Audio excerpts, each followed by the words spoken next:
As regards what? As regards appropriation or item on debt servicing. Yeah. So I am hoping that you were able to visit the case of Gingona versus Carage, which has something to do with the General Appropriation Act of 1990 or Republic Act number 4860. So I want you to read that, and also the case of Secretary of Public Works and Communication versus Pascual, which is also the case on the public purpose requirement. I think last time also, we started discussing the power, the prohibition on augmentation. You know? So this particular item will be, an appropriation for a particular item will be utilized for another item. Can that be done? Yes or no? As a general rule, cannot. No? Cannot, except if Congress, take note, by law, would allow the President, the Senate President, the Speaker of the House, sino pa? The Chief Justice of the Supreme Court, and heads of constitutional commissions to augment appropriation from one item to another. Take note. But the same should be taken from their savings. If there is no saving, they cannot augment. Take note. And it should only be done within the same department so that the separation of powers will not be violated. So say, for example, this is a budget for the executive department, but will be utilized in order to build a hall of justice, which in order to house courts.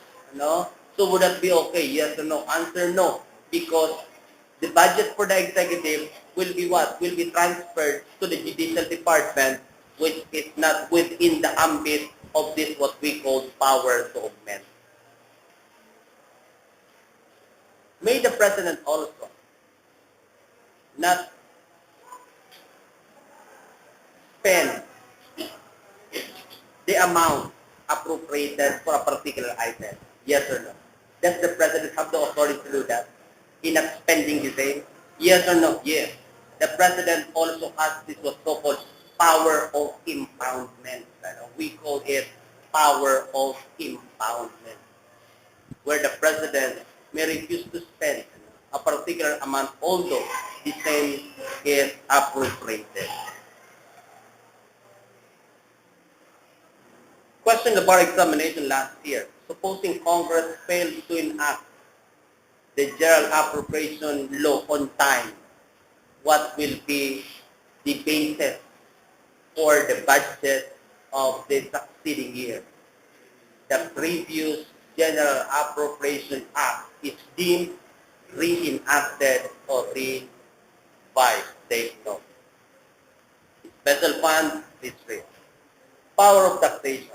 We have already mentioned that among the inherent powers which can be exercised exclusively as a general rule, is the power of taxation. So kaya po hindi natin maiiwasan na nakalagay dito sa powers of Congress yung power of taxation, because it is within the power of Congress to do so. Okay? However, in enacting what? In enacting laws on taxes, they should also be guided with certain constitutional provisions. Like, for example, what? Charitable institutions, churches, parsonages, or convents, appurtenant thereto, mosques, non-profit cemeteries, and all land, buildings, and improvements actually directly and exclusively used for religious, charitable, or educational purposes shall be exempt from taxation. It could have been a sweeping exemption, di ba? Because the Constitution says shall be exempt from taxation. But if you'll be checking charitable institution, churches, land, so it also gives us a hint, and it's even strengthened by jurisprudence, that the taxation or exemption from taxation being referred to by this provision is only exemption from realty tax or real property tax. So, say for example, here is a particular land owned by the church. Can the church own a land? Yes or no? Yes. Diba? A church owns a particular land. Should we immediately say that this land is exempt from real property tax? Yes or no? The answer is no. We still have to check the utility or the use of that particular land. If this particular land is being used for commercial purposes, take note. Several are leasing this property for commercial purpose, then that's not only subject to other taxes, but also subject to real property tax. Take note, because the Constitution is so clear in saying that what? It should exclusively, actually, and directly used for charitable institutions. For educational, religious, and charitable purposes. And this is an exemption which Congress cannot remove because this is a constitutional exemption. Although, by the power of taxation, take note, Congress also is given the authority to what? Is given the authority to exempt those individuals who, in the determination of Congress, are proper to be exempted from taxation. That's why we have constitutional exemptions and we also have statutory exemptions. Yeah. So when we say statutory exemptions, it's more of a privilege. So since it's more of a privilege, Congress also, in the exercise of its tax power, can also Can always Can always revoke that privilege. Except if what? Except if the same is founded upon a consideration. Yeah? Except if the same is founded upon a consideration. Don't you worry, when in the second semester we'll be discussing freedom of religion, we'll be discussing the fundamental principle on separation of church and state, and in the second semester we'll be exhaustively discussing power of taxation, so we'll be going back on this. But just to emphasize with you, power of taxation is with Congress. It is also a settled jurisprudence that what?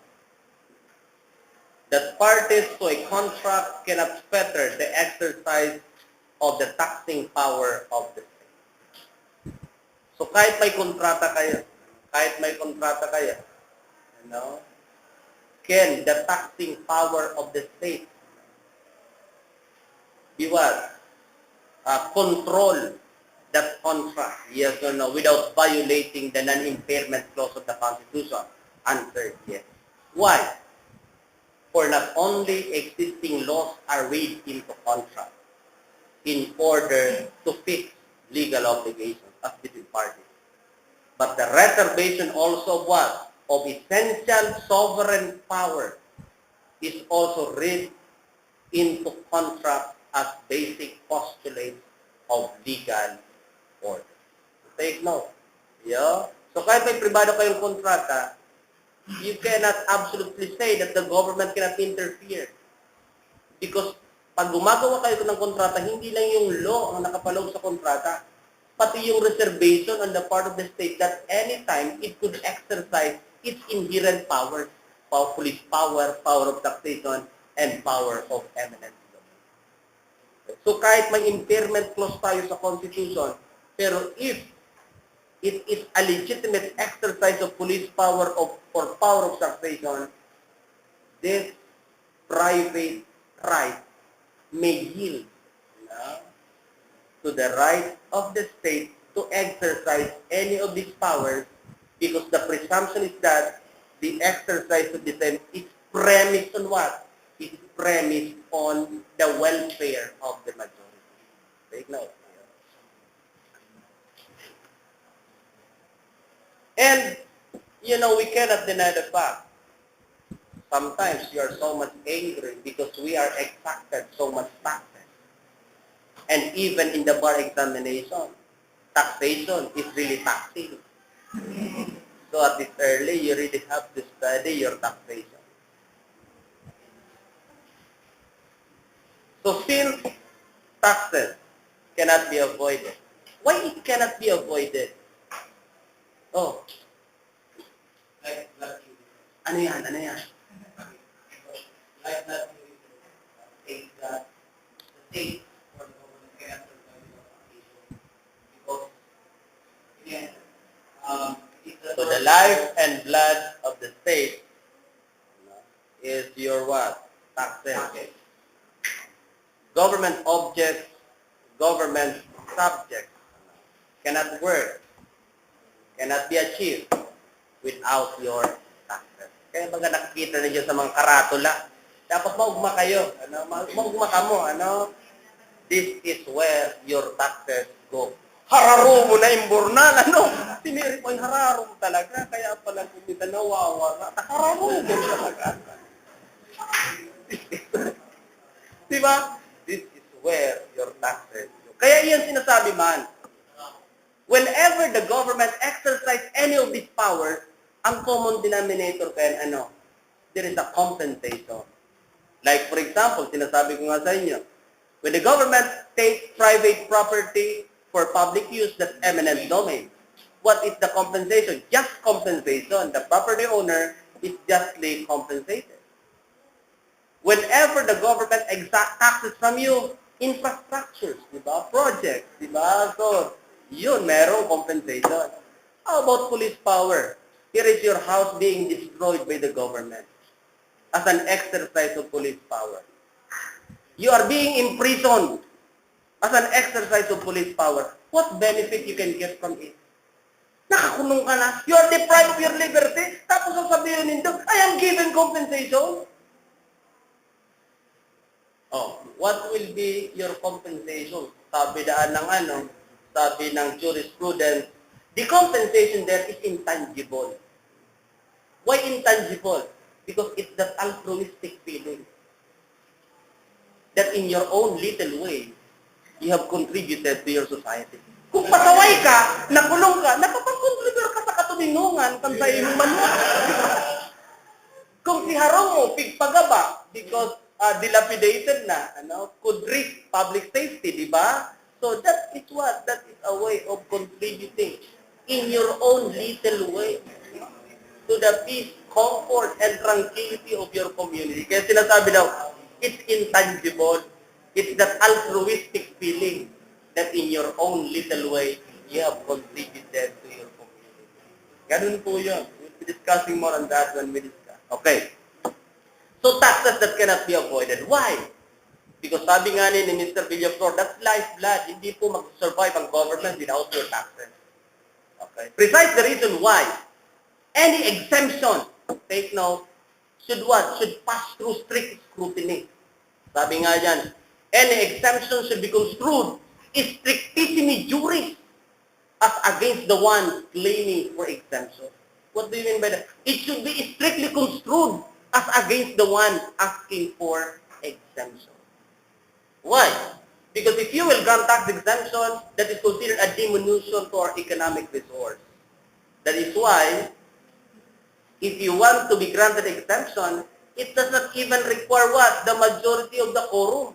Anong sinasabi sa ating Constitution? It requires the majority of all the members of Congress so that tax exemption may be granted. So take note, that is a constitutional provision that no law granting any tax exemption shall be passed without the concurrence of a majority, you encircle, of all the members of Congress. Of all the members of Congress. Take note. Yeah? Let's proceed. Power of concurrence. What is this power of concurrence? Anybody who could explain this to us? Power of concurrence has something to do with what? Has something to do with what, anybody? Power to concur. Power to concur. Take note, ha? Not power to approve. It's just a power to concur. So it presupposes ano siya, number 2, no, di ba? Somebody is doing it. It only has to concord. Has something to do with what? Anybody?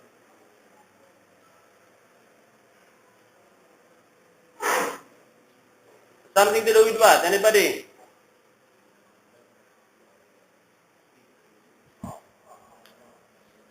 What is this?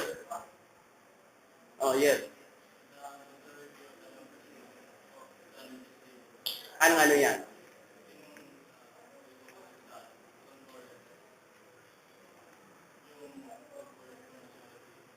Is that the power to conquer being contemplated by this? Is that the power to conquer being contemplated by this?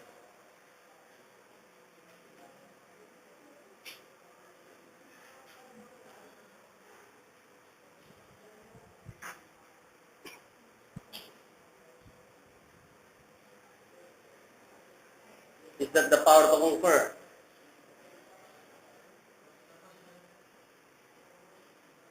What's your answer? Because I premise my question to your answer.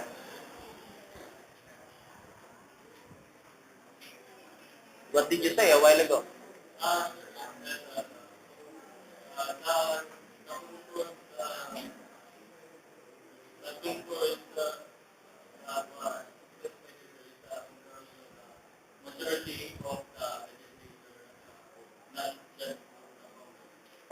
Are we reading our books?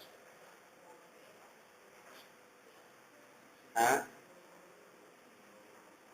Are we reading our books? Is that what our book says? Sige na. Baka ako ang nagbaba.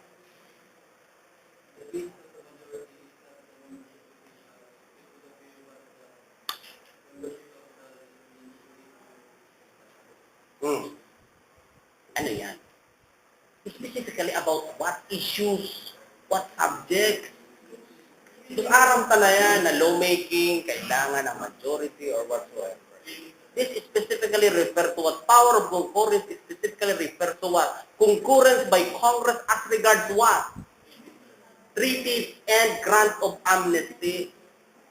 Okay? So, concur on treaty, concur on amnesty. So what is this? Blending of power or checks and balances? Checks and balances. On what?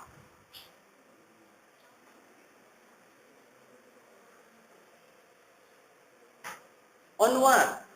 Yes. Ano? By the executive department. On the executive department. On the executive department. Why did you say so?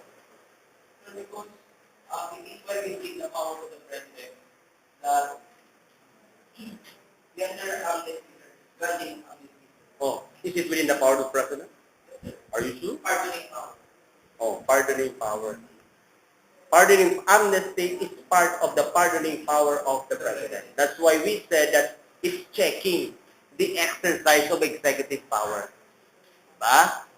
So if in the determination of Congress the grant of amnesty is not proper, Congress will not concur and amnesty will not be realized. Not only that, what else? Treaty. That is also a check to what? That's also a check to the diplomatic power of the president. Again, an executive power. So it's more on what? It's more on checks and balances. Pero pwede din naman po blending of power. Bakit? Dahil even if, take note, even if the treaty entered into by the president is so good, if the same is not confirmed or concurred in by the Senate, it will never be considered as valid in our what? In our jurisdiction. Pero it's more on what? As I've said, it's more on checks and balances. Principle of checks and balances works in this particular case. So anong sinasabi po sa Article 7? Authorizes the President to grant amnesty, but it requires concurrence of the majority of all the members of Congress. Or the basis, or what? Or could enter into treaty or international agreement It will only be considered valid if the same is concurred by at least, take note, two-thirds. What's two-thirds? Less than majority or more than majority? It's more than majority of all the members of the Senate. But I have already mentioned to you, since diplomatic power is with the President, I'll be reiterating this once again when we discuss diplomatic power.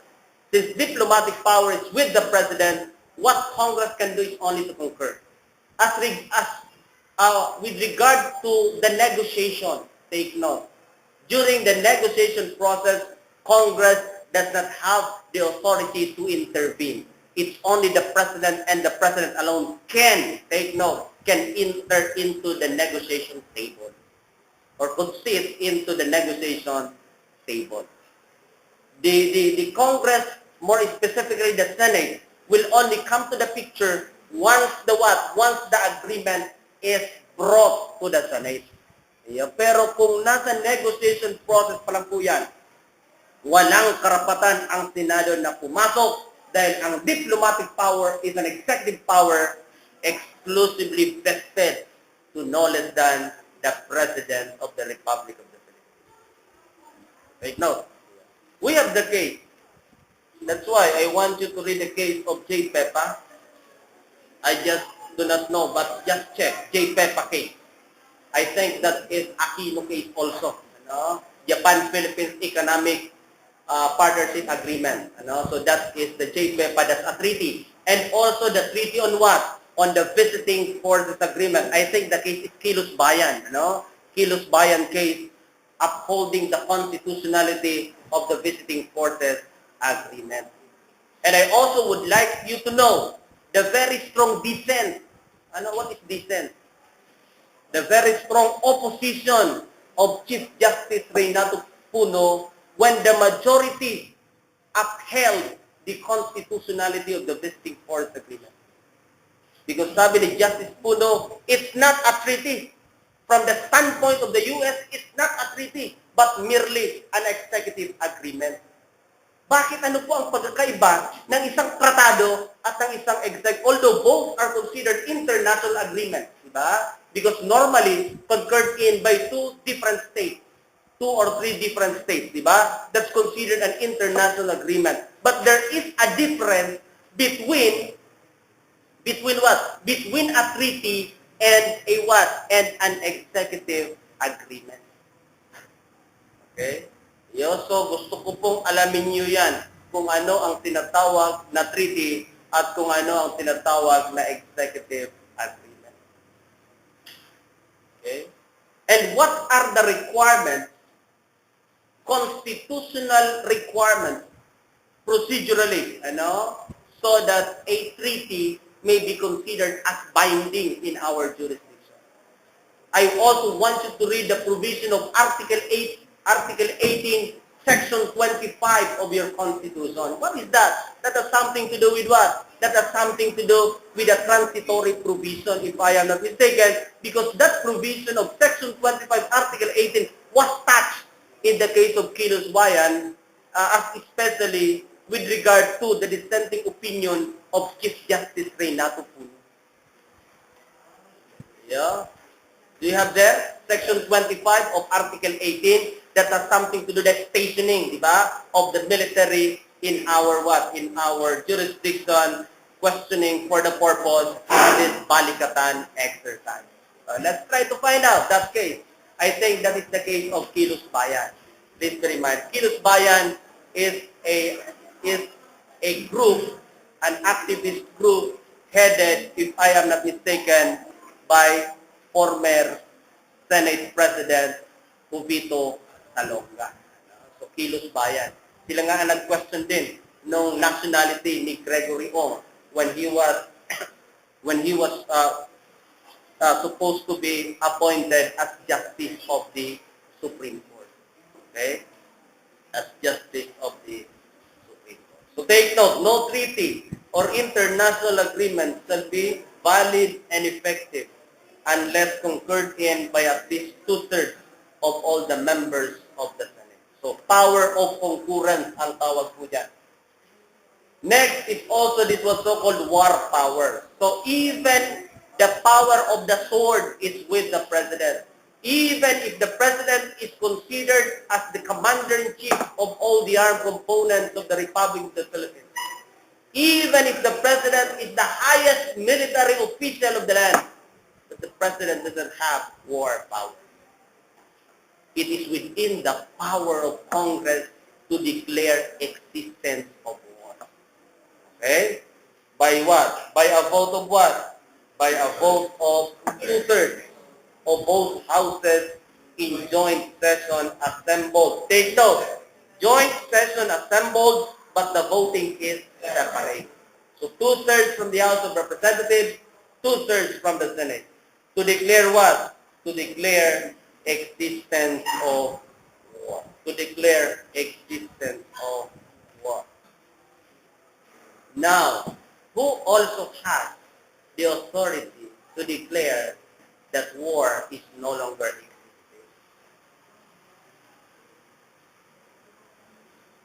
It's within the power of Congress. So it is within the determination of. Next, referendum and initiative. I want you to read RA number 6935, and this is the ROCOLO, Republic Act number 6735. This is the law on referendum and initiative. I think this was authored by our Senator Raul Roco. Okay? This is what? This is a law that what? That enables the provision on people's initiative. Because sinabi nga natin noon that the provision on people's initiative is a non-self-executing provision. So ang tanong ngayon, it's a non-self-executing provision. Do we already have the enabling law that will enable the right of every citizen to exercise people's initiative? Yes, we already have. We have RA 6735. But in 2006 or 1996, if I am, yes, 1997. We also have the case of Defensor Santiago versus Comelec. What does it say? According to the case of Defensor Santiago versus Comelec, RA number 6735 is only applicable to national laws and local ordinances. But it is not applicable to initiative on the Constitution. So RA 6735 is incomplete, insufficient in order to allow initiative on the Constitution. That is the ruling until 2006, take note, when the case of Lambino versus Comelec came out. Anong sinasabi sa kaso ni Lambino versus Comelec? It's complete. But we have to comply constitutional requirements. Ano nga yung constitutional requirements na sa tingin ko mahirap pong ma-comply? Ano yun? At least 12% of all the registered voters, 3% of which must come from each legislative district. Take note, dapat may 3% sa kada legislative district, and I believe it's very hard considering we have so much, if I am not mistaken, ilan, more than 270, more than 260 district representatives with, so that would also be the what? That would also be the number of the 3% that should be gathered in order to make people's initiative real. In order to realize people's initiative. So take note. So ano po ang pwedeng gawin sa initiative and referendum? Rape. What is rape? Ano ang rate? Reject, approve, propose, ano pa? Enact. Okay, no. What? Constitution, law, ordinances, resolutions. Yeah. And sino po ang nagkakandak ng nag-administer nito? It's the Commission on Elections. It's the Commission on Elections. So take note, no? It shall be the petition must be published in the newspaper and shall set the date for the election, not less than 95, not less than 45, but not less than 90 days, and file it before the DILG. But the voting is with the Congress. Sa local, DILG mo ipapile. Sa national, it's with the government. Executive Department. Tapos na magkita. Chapter 10. Yan. Oh.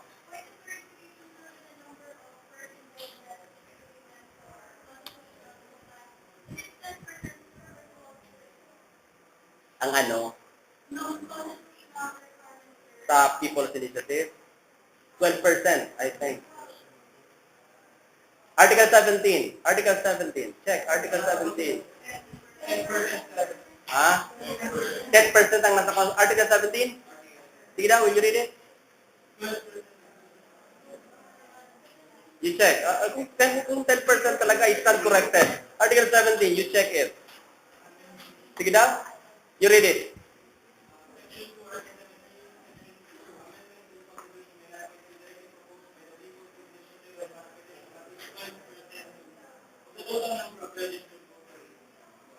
Oh, you continue. Every legislative district,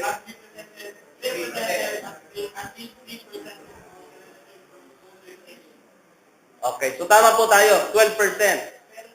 12, Section 32 kang ano?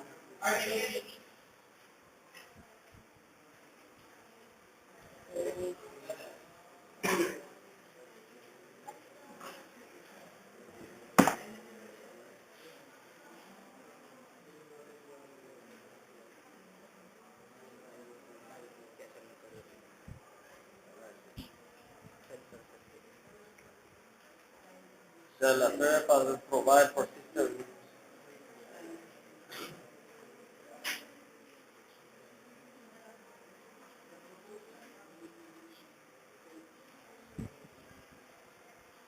After registration of a petition thereafter, defined by at least 10% of the total number. Diba?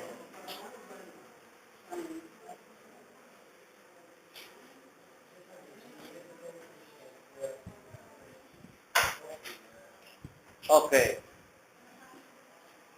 Okay. If you will try to observe the provision of Article 17, let's try to reconcile. No, there is no conflict about this. The provision of Article 17 has something to do with initiative on the Constitution. Yeah, initiative on the Constitution that necessitates 12% and 3% at least for every legislative district. But in Section 32, this has something to do with what? National laws and local ordinances. National laws. Direct to propose, enact laws, or approve or reject any act or law or part thereof passed by Congress by at least 10% of the total number of registered voters. So wala pong conflict. Article 17 has something to do with what? With amendment to the Constitution by People's Initiative. It requires 12% of all the registered voters. But as regards what initiative, either reject, propose, or enact, take note, it only requires what? 10% of all the registered voters. Take note. Wala pong problema. Okay, that's good. Any other clarification on the matter? Pero, still, I want you to visit RA number 6735 because that is the law on initiative and referendum. That's the law on initiative and referendum. Regarding the funds that were not used in an appropriated bill, as you mentioned that the president may or may not use Hmm. the funds that are actually. So what happens? That will be returned to the National Treasury. Can another bill be passed using the same? No. Another bill be passed. In the next appropriation law, ilagay yun sa ibang items, walang problema. Yeah? Walang problema. Yun yung discretionary funds. Allowed ba sa Constitution? Yes. Allowed yun. Pero that provision on discretionary funds is not a self-executing provision. That should still be provided by legislative action. Sa discretionary fund. So yung pinapa-allowed, that is a discretionary fund. Allowed ba yun? Allowed. Pero ang nag-ooperate noon is a local government. Any other clarification?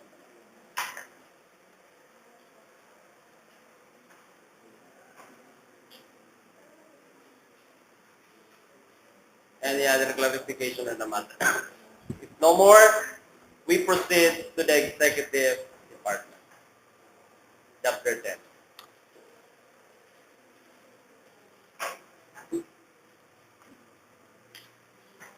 Executive department is an independent department.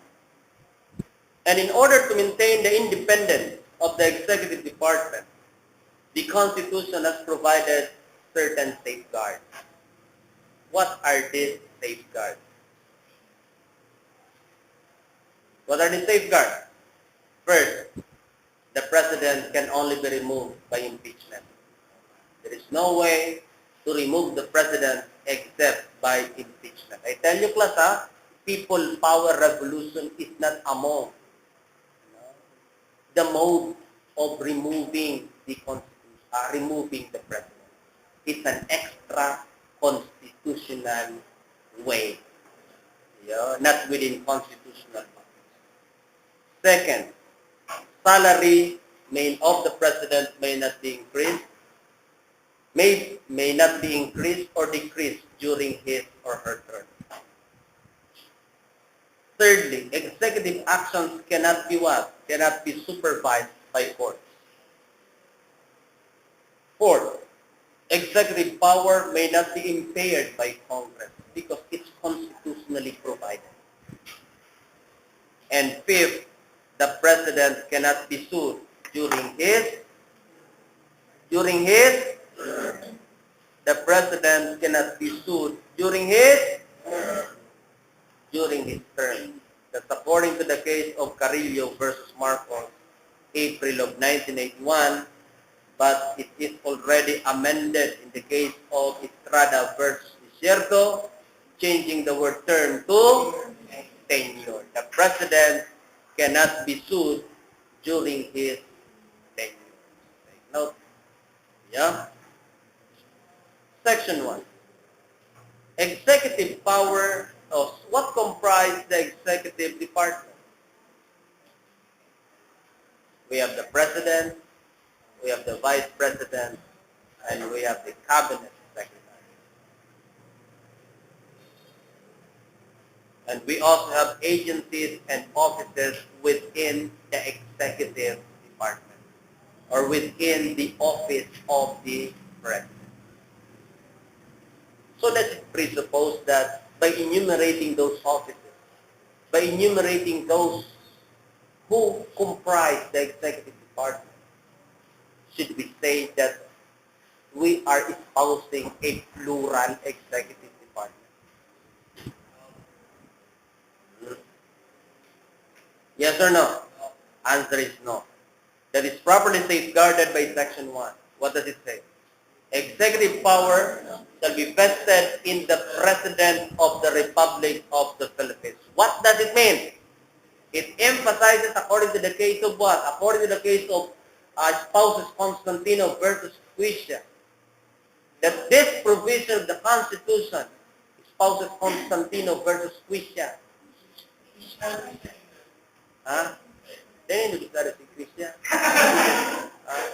Tungkol sa ni Quisha. Quisha. Cuisia. Di ba kilala niyo si Quisha? Governor of the Bangko Sentral ng Pilipinas. So, Quisha.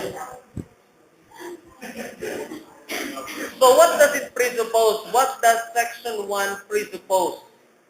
That the executive power shall be vested in the President of the Philippines. So unahin muna natin, anong ibig pong sabihin ng executive power? Legal and political functions involving exercise of discretion. Generally, executive power is centered on what? Enforcement and administration of laws. Enforcement and administration of laws. Okay. So, anong ibig pong sabihin ng that executive power shall be vested in the President? It emphasizes the what? It emphasizes the establishment of a single and not a plural executive. This means that the president is the executive of the government of the Philippines and the other. The heads of the executive department occupy political positions and hold office in an advisory capacity and are subject to the discretion of the President. Anong tawag po natin dito? Alter ego doctrine or the principle of qualified political agency. The principle of qualified political agency or the alter ego doctrine that cabinet officials are considered alter egos of the President, meaning to say, their actions are considered actions of the President unless revoked by the President. If revoked by the President, that's never considered an action. Kaya nga sinasabi natin, is there a delegation of power really? Walang delegation of power. Bakit? Because ang action nila, action ng President, they are considered as agents of the President. Agent. So ang President is the principal, sila yung agent. Kaya nga sinasabi natin, principle of qualified political agency.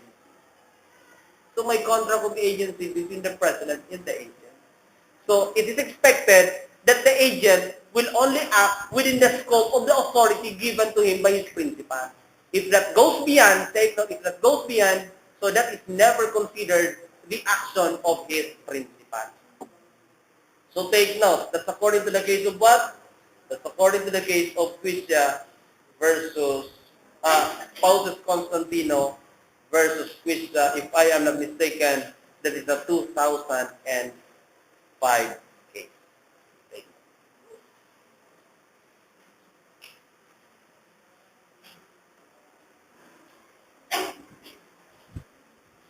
Now, Section 2, qualifications. No person may be elected president unless he is a natural-born citizen, already discussed, registered voter, and a citizen and at least 40 years of age on the day of the election, and resident of the Philippines for at least 10 years immediately preceding such election. Again, please understand, please remember, expressio unius est exclusio ulterior. These are the requirements. These are the qualifications. How is the president chosen? The president is elected by direct vote of the people. And who declares the president? This is very important. If you be asked in the bar examination, who has the authority to declare the winning president and the winning vice president? It's Congress acting as national ambassador. It is a constitutional provision, more specifically found in Article 7, Section 4 or 3? Section 4, which says that what? The returns of every election for president and vice president, duly certified by the Board of Canvassers, shall be transmitted to the Congress directed to the President of the Senate. And as later than 3 days after the day of election, open the same and canvass the same in a joint public session. Take note. The Congress, upon determination of the authenticity and due execution thereof, in the manner provided by law, canvass the vote. So what does it say, class? There is a provision. There is a provision in the absentee voting law. That sa absentee voting law, ano lang ang pwedeng mabutuhan ng mga absentee voters? President, Vice President, members of Congress, senators, di ba? Senators, and party list representatives. There is a provision there that allows the COMELEC to declare the winning president. Okay? What can you say about that provision of that law? Is it unconstitutional, yes or no? That is definitely unconstitutional. Why? Because no less than the Constitution, says that what? Says that it's Congress and Congress alone who declare the winning president and the winning vice president. It is even emphasized in the case of Brillantes versus COMELEC, June 15, 2004, that COMELEC cannot even undertake or what? Or conduct a what? An official tabulation of results. So maski pa unofficial tabulation of results, COMELEC cannot do that. Otherwise, it will descend itself to the level of a private organization using public funds for that purpose. So that cannot be done by the COMELEC because that happened during the case, if I am not mistaken, of Chairman Abalos. Diba? So we have the case of Brillantes versus COMELEC. The COMELEC cannot do that. It's Congress that has the authority. But the problem now is, if you will try to observe, the canvassing of the votes is usually done not by the entire Congress, di ba? There is usually a joint congressional committee being formed where only few members of the Senate and few members of the House of Representatives are present or are considered members. Would that not be a violation of this constitutional provision that canvassing of votes for President and Vice President should be done by Congress? Di ba natatandaan nyo, ang nagtatali lang, nagkakanvas sino lang, Joint Congressional Committee, composing of a very few members of the Senate and very few members of the House of Representatives. Would that not be a violation? That is the issue in the case of Lopez versus Senate of the Philippines, June 8, 2004. Is it a violation of this constitutional provision? Yes or no? Is this a violation of this constitutional provision? Yes or no? Answer? No, it's not a violation. Why is that so? Because the Joint Congressional Committee will still make a report. And that report will still be subject to the concurrence of the entire members of Congress. So still, it's the entire member of Congress that will approve the report, that will approve the findings of the Joint Congressional Committee. So wala daw pong violation. And that is also within the power of Congress, especially when the Constitution says, anong sinasabi dyan? The Congress shall promulgate the rules for the canvassing of the certificate. So meron ding authority binibigay ang Constitution sa Kongreso to do that. Yeah? And this is also one way of saying also na very powerful talaga ang Kongreso. Bakit? In case of tie, the President and Vice President, who will decide? It's Congress. by the majority of all the members of Congress, take note, they would decide in case of tie. Sa local, anong ginagawa? Toss coin. Iyan ang nakakaal sa local government code. Toss coin. Ang nakakaal sa local government code, drawing of lots.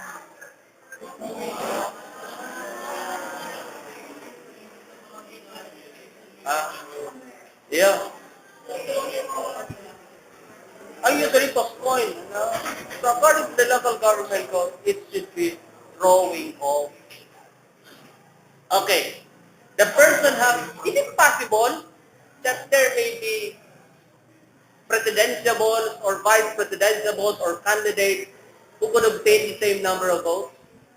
Yes or no? Possible ba yun? Possible! Because of our multi-party system. Di ba? Sabi ko nga sa inyo, anybody who could create a what? Who could create a party and can run under that party. Tayo sa president, ang gagamitan piso. Ano? Piso, mother of the kula. Ang congressman pwede toss coin. Di yun?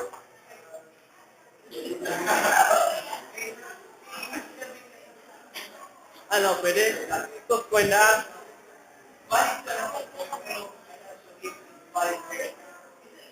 Okay.